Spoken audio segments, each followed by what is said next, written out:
Hello YouTube, we're fixing another brand new product. It's not a hack, we're actually fixing it, we're refurbishing it. Okay, this thing pumps up like 135, right? It's brand new, it shuts off, blows this back here. This is to let the pressure that used to be off the head of your compressor, even though this is oilless. It's not like the old style pumps. It still has like the same function. It lets the air pressure off the head of everything, okay? So when it starts, it's not starting under pressure. It's kind of complicated, so I ain't going to talk about that anymore. But that was blowing, that letting all the air out of it.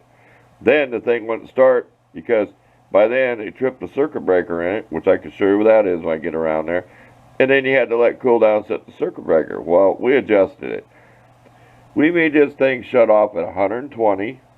Kicks on at 90. It's just like my old Sears Craftsman. Kicks off like 125. That's a lot for this little thing to do. Okay, you'll get to hear this at the end how quiet it is. We're going to spin you around and show you what we did. Okay, and we're going to have a disclaimer, so be ready to be lectured. Okay, down here is the reset button. Here's your lecture. Do not do this if you're not used to working on air compressors. I am not an electrician, licensed, or I'm not an air compressor maintenance mechanic or whatever. I've just done this stuff now for over the years. You have two adjustments on these, okay? I'll bring the box over here and then I'll explain it to you. Okay, I'll have a picture of this.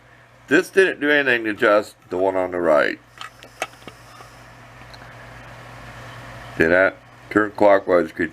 I tried turning it out so it would shut off quicker. I went ahead and did the one on the left, which it says turn clockwise to increase both cut out and cut in pressure. So I turned it counterclockwise so it shut off quicker, okay?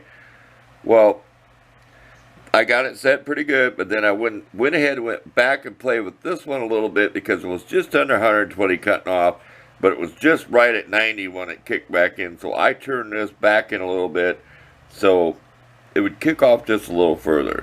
It's kind of complicated to explain this unless you've done it before, but that's your main one. This doesn't do a whole lot. They had hot glue all over this now, so you couldn't mess with it. And beware, this is all hot. It's not plugged in. See? Not plugged in. You're lying in. This goes to your motor. So beware, this is all hot. Electricity will kill you. And there's, like I said, that's like, it would blow. I've never seen it before in my life. It would blow air out of there. Like this was shot. There was so much pressure on there. That's your pop-off valve. That's safety if you don't know that. Then it was blowing this thing off, letting all the air out of the tank. It was like, what a hunk of junk. Anyway, we'll spin you around. We'll show you how it works. We got it exactly where we want it now. I explain this the best I can. You probably shouldn't do this unless you're like me and you've done it on before. Because like I said, this one doesn't do a whole lot. This is your main, what time it cuts in, what time it cuts out. Okay, that's the main one I played with. Then I kind of fine-tuned this one. So that's all I can tell you on that. But we'll spin you around and we'll show you how it works. Okay, while it's pumping out, we'll record it so you can see how quiet it is. It really is quiet. If it was on like a board or a shelf, it'd probably be a little bit, it's kind of rattly. It's kind of balanced on this card.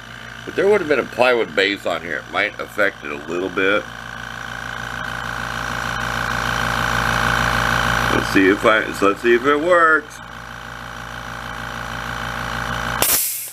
Okay, and we got our air nozzle.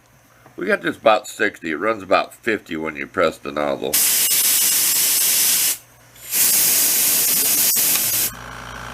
Kicked in just below 90. That's all I need out here in the shop. I don't need pumping no 135, blowing the circuit breaker, overheating the motor. I don't need that. I mean, that's claiming a lot. With that small, I mean, even that, I mean, you really believe that's a 1/2 horsepower motor back there? So I'm not even going to believe the CFM. One more time here.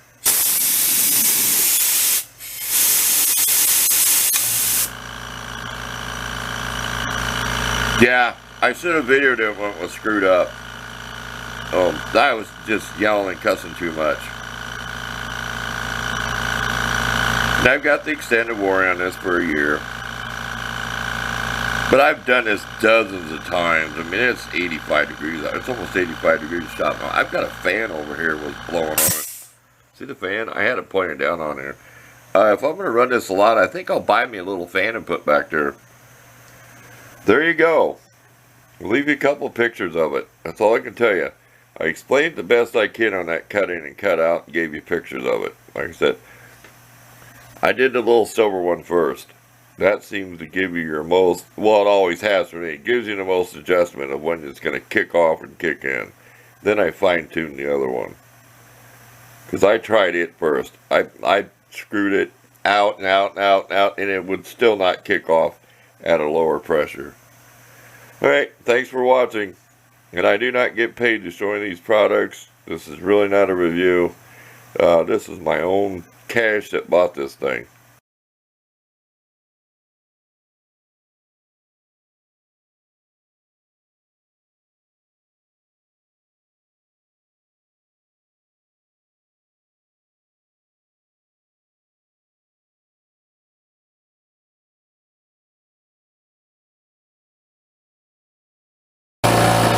This is my old made in 2009 or whatever. It does have a pump on it. That does have oil with a piston like in a car engine.